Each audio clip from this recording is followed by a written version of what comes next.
Welcome back to the show. We got a great one lined up. Somebody roll that beautiful intro.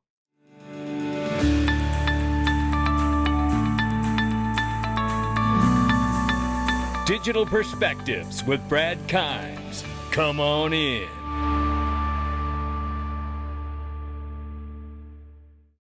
Welcome back to the show. We got great news all the way through this video today, even in the Freedom Zone. Oh, that's right.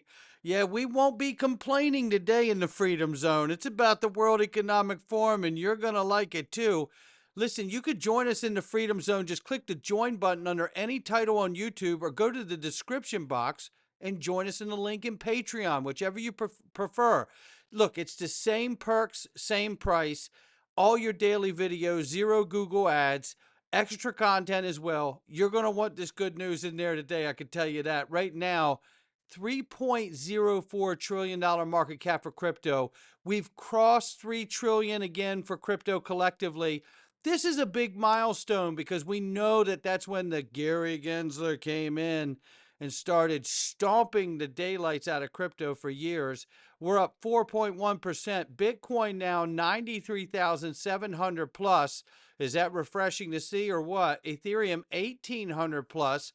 XRP at the number 4 spot is $2.28. Take a look at this. We're up 8.2% in the last 24 hours. We're up 10% on the 7-day, and we're starting to close back in on Tether's market cap. So watch out. Head on a swivel. Ranging between 211 and 229. We're at the top side of that range currently. This is why I'm telling you about the Caleb and Brown, ladies and gentlemen. Listen, these guys are crypto brokers and they're amazing. And you get institutional grade custody at no cost. And let me tell you what else you get at no cost. It's a human being. Whether you're having technical issues with your account or whether you're trying to talk to a rep about your strategies you want to put in place for your assets on your account. They have human beings you can talk to. And I'm telling you this because, for one, it is missing in this space. And number two, I think we all know that when legislation comes, it's quite likely we're going to see another bull run or bull cycle. And when we do, what happens to crypto exchanges? They freeze up. Write it down. It's happened. But if you go to xrpwealth589.com, xrpwealth589.com, and sign up for your free account with Caleb and Brown right now, you will not be sorry that you did so, because you can actually talk to your human rep and you could set price points and all of these things, market orders. So if those things take place, you've already got your spot. That's what I'm telling you right there. Oh, I'm so excited. And then there's XRP Las Vegas, ladies and gentlemen, the world's largest XRP conference. Did you get your tickets? Remember, the door is closing, ladies and gentlemen. We're down into the 30 plus days. The clock is ticking. You're not going to want to miss the chance to meet Brad Garlinghouse in person, David Schwartz, Christian Carlo, and so many others out here.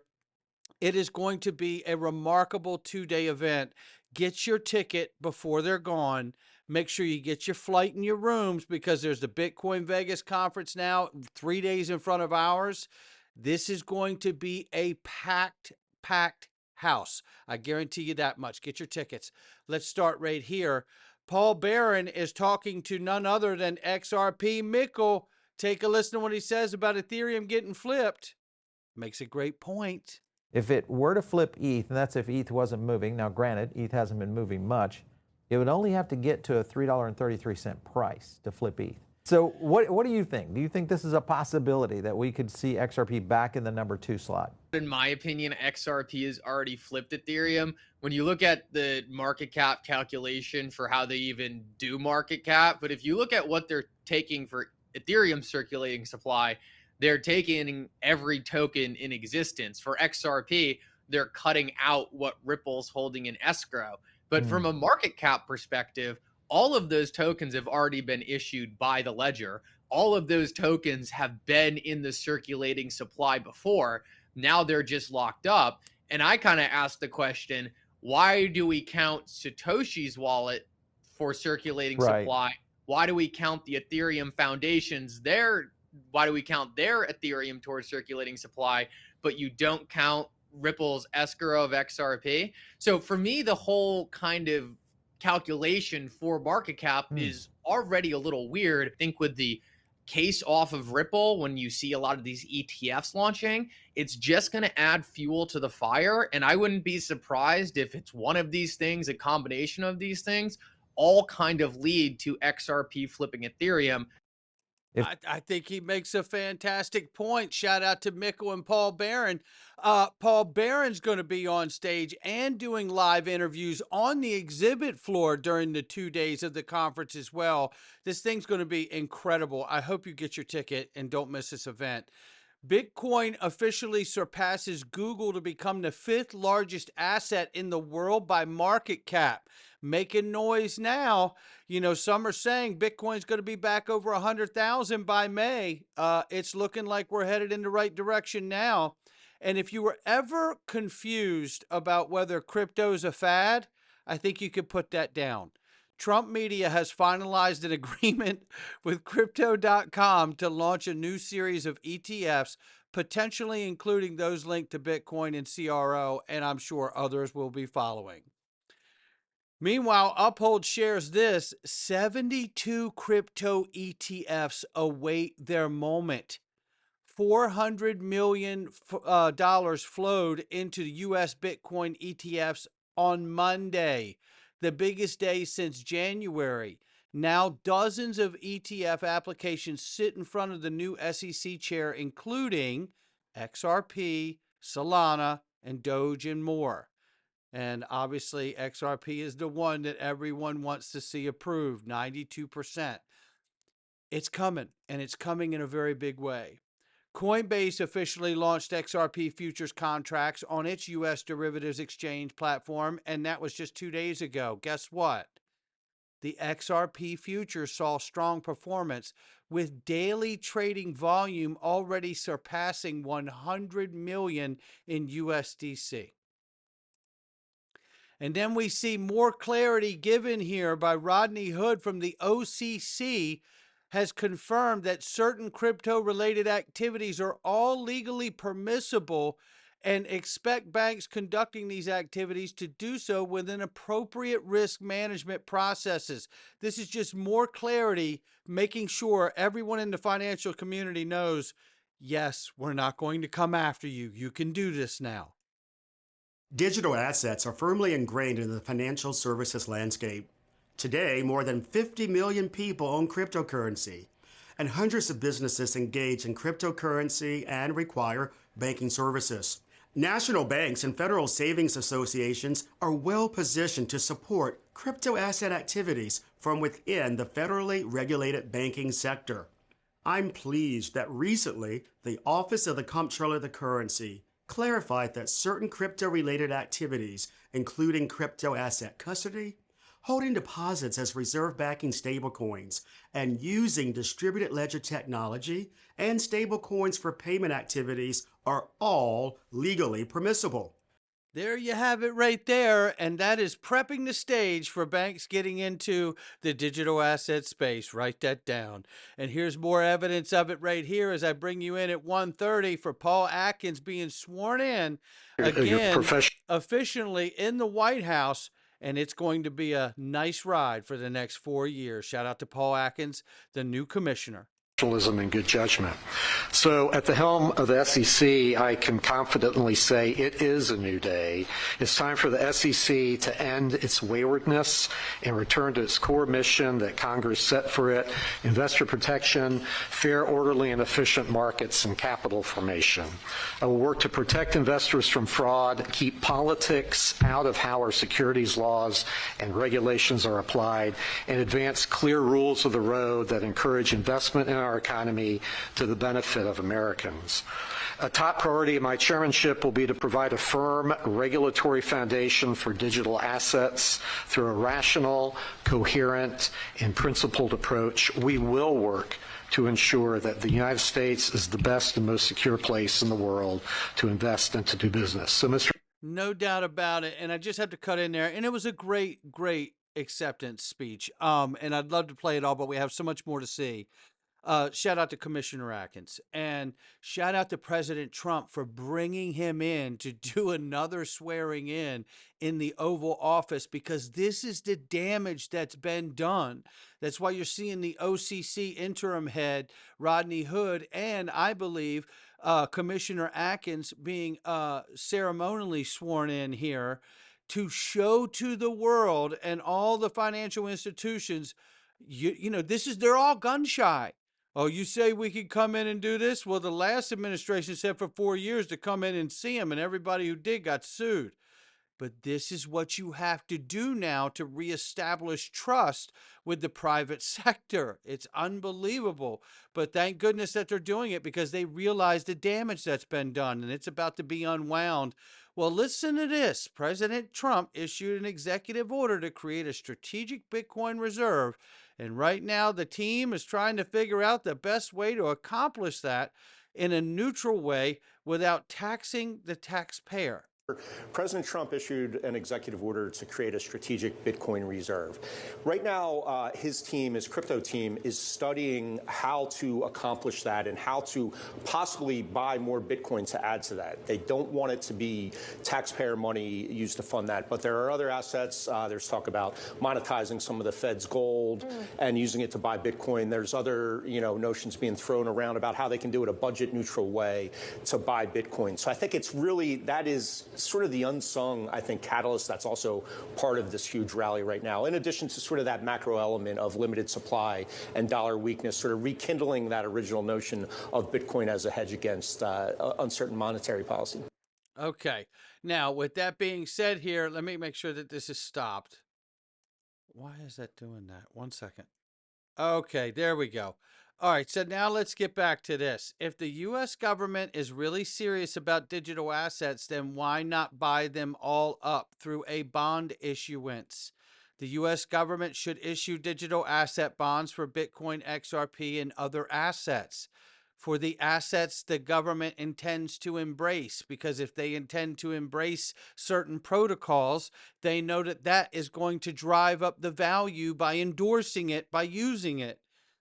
Think wartime bonds. Remember, wartime bonds were bonds that were issued so they could make things for the war, and they could also rebuild the nation and make it stronger. Well, think that way.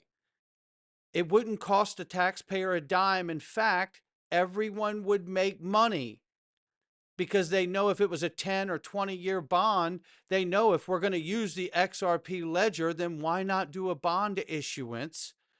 You're pretty safe to say that you're going to be able to pay the 3 to 4% return on the bond, knowing that the government's going to buy up the assets every time someone buys a bond. And then think about how high XRP will go up. Well, of course, they'd be happy to give people 4% on a bond, right? Same thing with Bitcoin. If they know that the government intends to hold it for years and years and years, they know that other countries will follow suit, corporates, states. Then obviously, you could pay out a 4% return on a bond on a 10-year, 20-year maturity. And the U.S. will end up owning all the assets.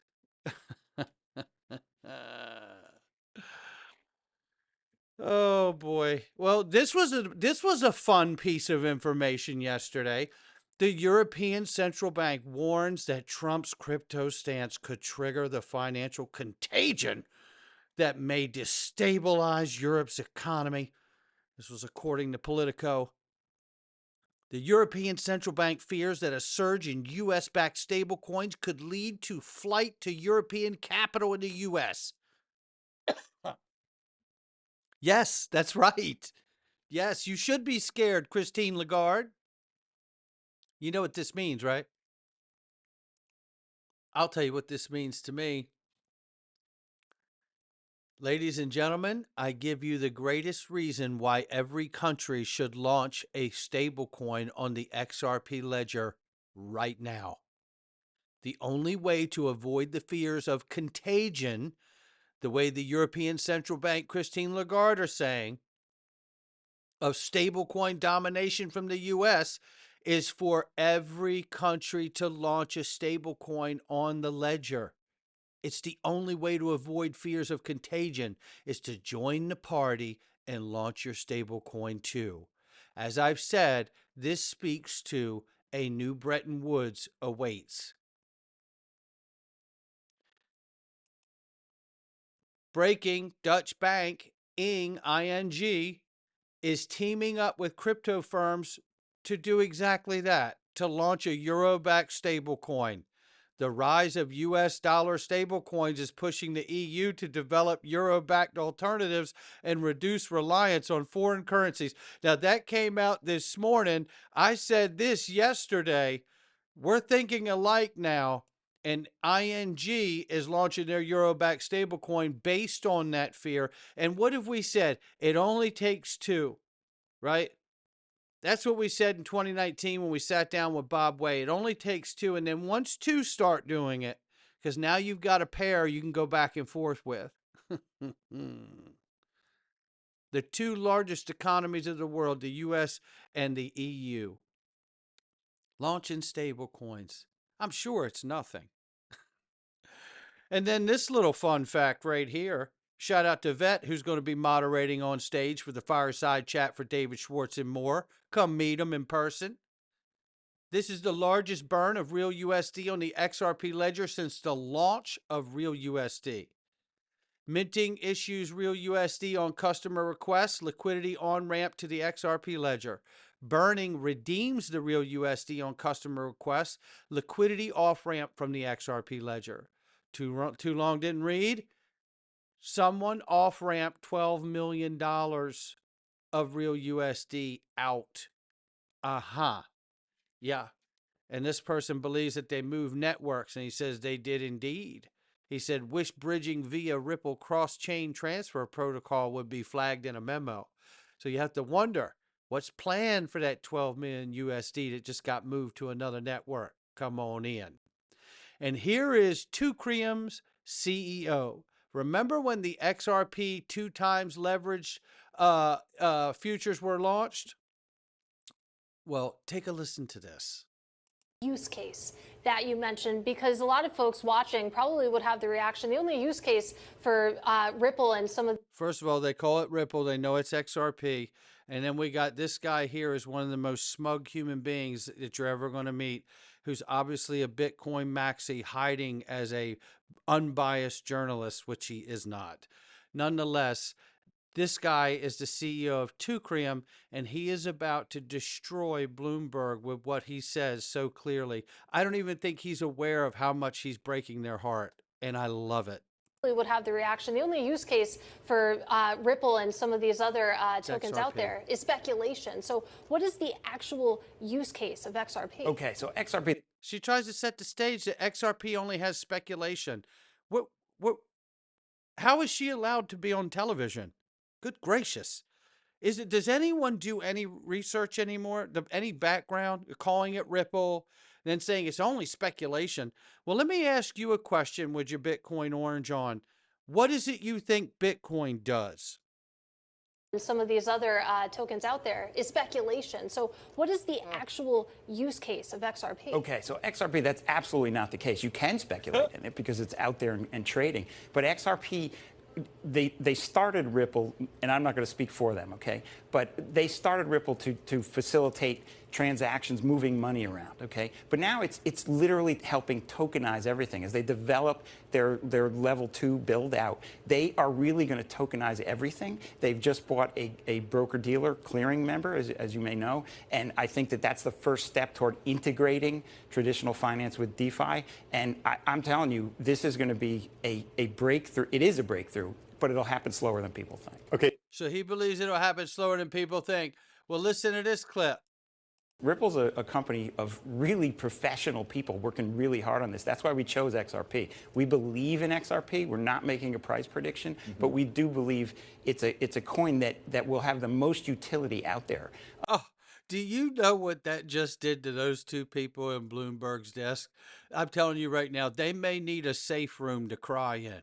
Bitcoin is a store of value. I agree with Mike McGlone, but I think that XRP has a true use case. There's just no doubt about it. And the Ripple team, from the interaction we've had with them, they're really professional. They act like investment bankers over there. They know what they're doing, and they will make this work. I tell you what, I'm getting this dude something for Christmas. I can tell you that, boy. I love it. He's breaking their heart at Bloomberg. They don't know what to do to handle it. See, that's what's coming very soon, right? Coming to a maxi near you. Legislation's going to get passed, and they're going to find out what all this head down, shoulder to the grindstone's been about. And they're people don't believe that XRP has utility. And in fact, it's one of the most, you know what? I can't. There's just some people you can't reach. You want to talk about the level of utility? How about money transmitter licenses? How about all these licenses that Ripple has right here? Huh? How about them? Right? Or under standard custody and trust company that they bought also. How about all these licenses? Right? You know what that looks like to me? Each license is utility. Each one of these licenses is utility. Yeah. I'm sure it's nothing. Dark Defender says it's nothing, all right. Short-term price targets include $5.85, $18.22, as well as a $8.03 mark. And then a midterm projections extends to $77. How about that? So all these targets, 585, and then inside the article is 802 or 803, and then 1822, and then midterm projection can extend all the way to $77.70 plus. How about that? Not financial advice from me or anyone else. We're going into the freedom zone, and we're going to get into that World Economic Forum good news. And you know I don't like the World Economic Forum. So what's the good news? Well, we'll see you inside. Come on in. All right.